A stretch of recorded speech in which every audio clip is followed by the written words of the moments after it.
ये सच है दोस्त तो सरकारी जिम्मेदारियां सब आपकी सरजमीन पे खड़े होकर पढ़ता हूं। ये सच है दोस्त तो सरकारी जिम्मेदारियां सब निभाई जाती नहीं है, बताई जाती है।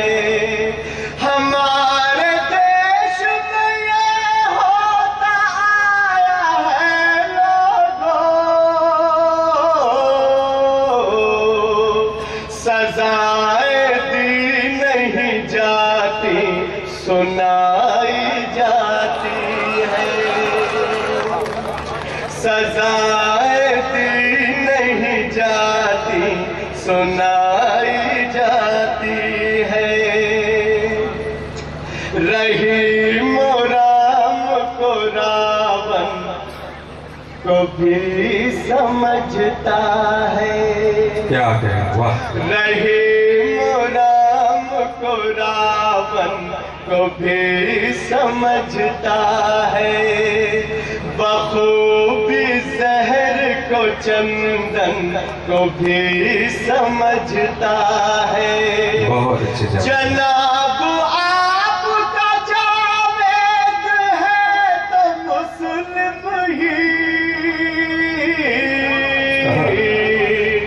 मगर वो देश की धड़कन को भी समझता है।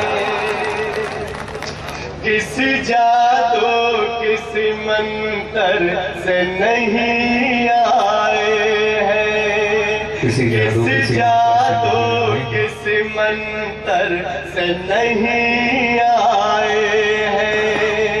एक दरिया है समंदर से नहीं आए हैं।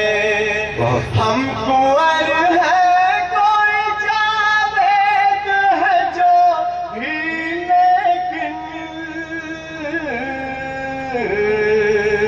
इस मिट्टी के है बाहर नहीं आए हैं। बहुत अच्छा।